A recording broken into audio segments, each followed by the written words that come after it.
welcome back to the FPL Social, and we'd just like to thank all of the creators for their videos that they've sent in. Absolutely wonderful to see. Just like to quickly bring in the Hungry for More girls, Taylah and Carmina. They do some brilliant work over on their channels if you haven't checked out. First to you, Taylah, how are you? Hey, I'm great. It's so good to be here. Really enjoying myself. Yeah, buzzing to be here? Yes, absolutely. Totally. We'll bring over to Carmina. Are you well? Oh, doing well. Really loving the chatter here. We're loving it downstairs. Put together a great set of things. Yeah, how good is it to see so many different creators, different people that we've seen over on Twitter that you haven't met in person? How good has it been to interact? Absolutely. It's so good to interact with the fans as well as our fellow content creators, some local talent. You guys know what it's like. The hard work goes in, but that's why they're the experts. It's great to hear. Absolutely quality to have you on the panel, and thanks for joining us. We will move into the second debate now. We have got the Guru who stayed on, and we have got Inzaghi who has stayed on. The topic here is what would you like to see changed about FPL, and the first question I'd like to ask is, are price changes too volatile this season, and if so, why? Of course, they're daily at the moment. Are they too volatile or not, do you reckon, Carmina? In my opinion, I think it's okay doing it daily. For those hardcore managers, they can at least get up, they've got something to look forward to, they've got things to look on, stats, those sorts of things. I feel like weekly can be a bit of a hard one because there is stuff that goes on during the week as well, depending on how many managers brought in, this person. So I think, daily's fine, especially because they've got that price cap as well, of moving up only the 0.1 So, interesting to see. And I think if you follow the right people, I think it can make life quite easy. Taylah, what about you? Do you reckon that it should be weekly, or do you think daily's fine? I think daily's fine. At the end of the week, every player has their own changes, and you just have to keep up to date with what's going on.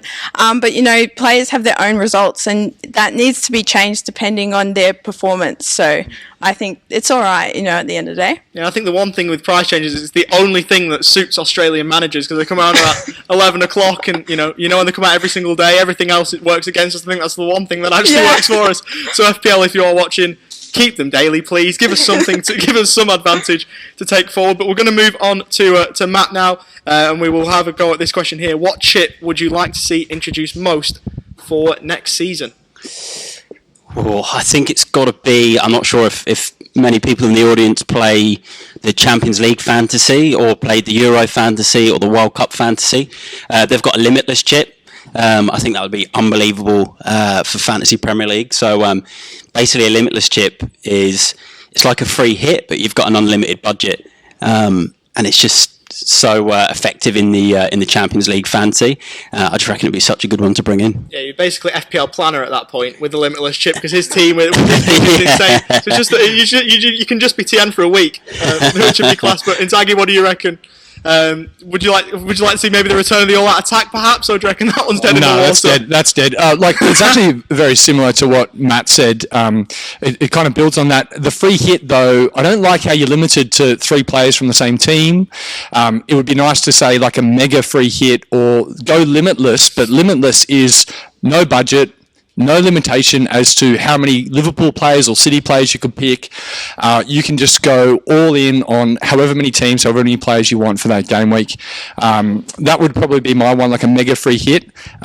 It's not really a chip, but a change that I would like to see is the pricing of players and reclassification of positions. It's a bit complicated, but it would be cool to see players like Salah, who are those wingers, be reclassified in the kind of like their own zone. If you're lucky, you've got midfielders and forwards and there's a gulf between. And defenders, it's not fair to pick between a Ruben Dias and a Cancelo, right? And the prices are so similar. So it's not a chip, but what I would change in that regard is make the centre-backs a lot cheaper than the wing backs, because they are so different in terms of how the game is played and scored.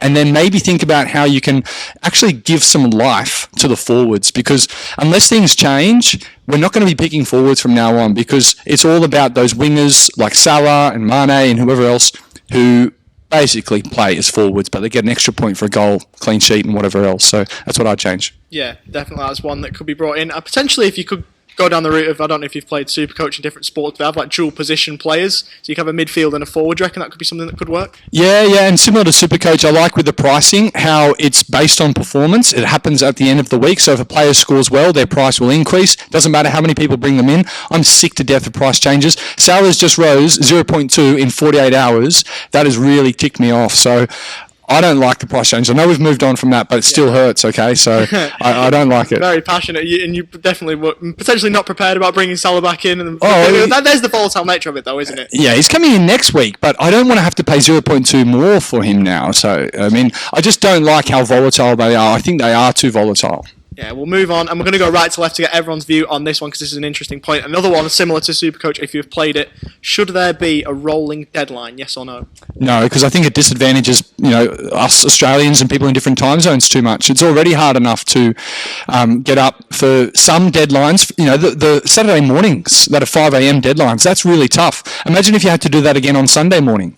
I don't like the rolling deadlines. I think it's too unfair to the rest of the world.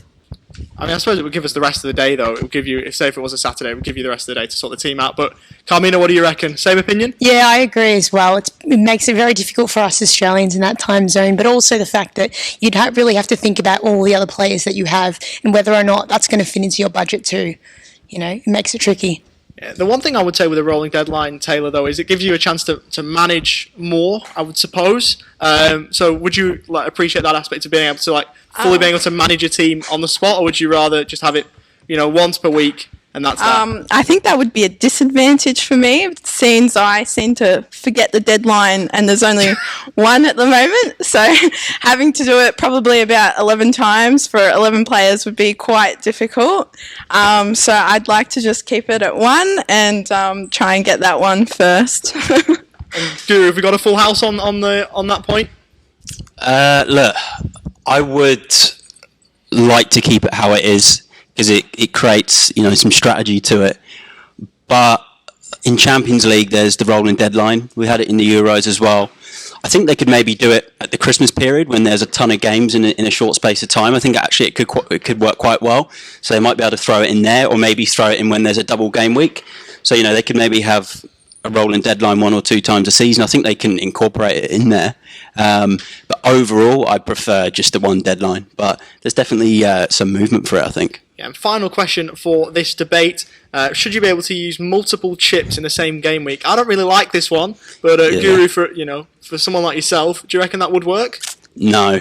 I actually preferred FPL before the chips. I just like pure classic FPL, no chips, week to week. But they're there now. Using more than one on a game week, I just think it's going to come it's going to be uncompetitive. You get an advantage then. So using a triple captain and a wild card on the same game week, it's just not for me. I just don't like that idea. Yeah, I think the wild card complicates things too much. But let's say hypothetically you remove the wild card from that. So you could play a bench boost and a triple captain, but if you played a wild card, you can only play the one chip. Would that change things?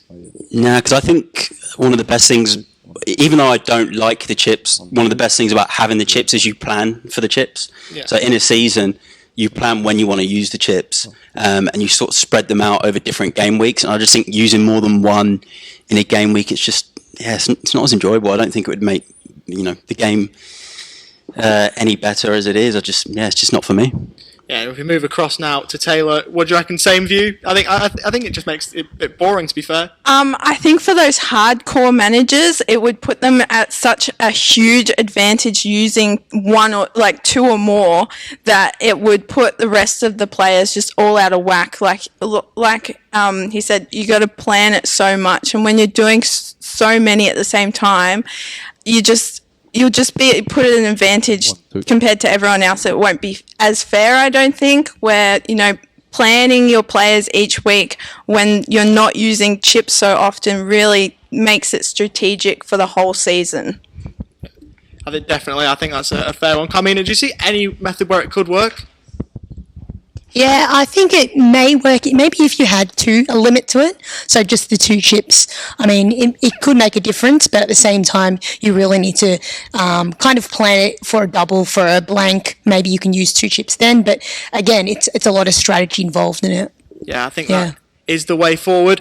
If we now move over back to Elliot, who is roaming around in the audience. Certainly am. We've got a question from one of our live audience members today. So Damo is the name. FPL West Ham is the Twitter, isn't it? Yeah, it is. So what's your question for our panel today? Obviously, I'm listening to different chip strategies or things that you'd like to implement. Something that I found interesting, I think it was during one of the first lockdowns where there was no FPL and we were sort of getting our fix on the Bundesliga.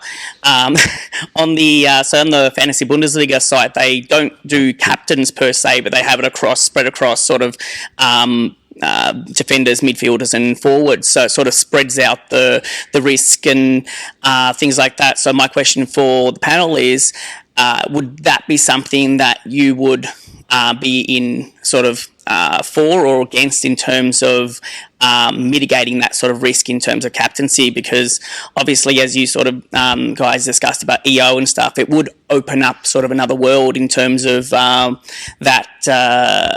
differentiation of teams per se. Yeah, look, so hold on, just to get it right. So in the Bundesliga, so there's no captain, or is it like a captain? So they have three captains. So they have a captain in defence, captain in midfield, and captain in the forwards. And yeah, so that's the basics of it. So something like that. Is that every week, or is that just a one-off? Yeah, every week. Yeah, look, I feel like it overcomplicates it a little bit too much. Whilst it sounds cool and there's a lot more points up for grabs, I just think it overcomplicates the game.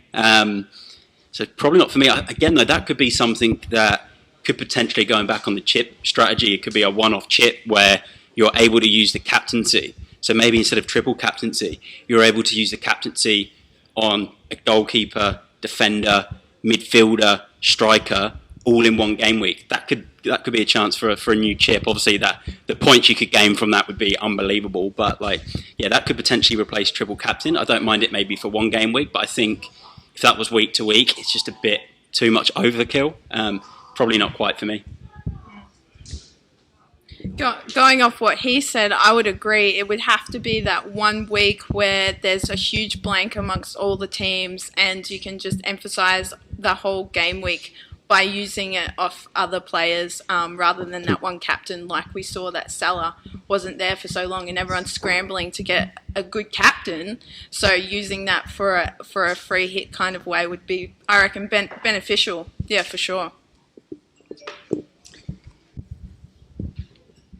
Yeah, I agree as well. I think it's good idea in a sense that you're spreading kind of the points there, but at the same time, it's hard enough choosing one captain some weeks, especially when Salah's not there. But for the moment, I think it would be good to look for having that as a one chip, 1 week kind of thing.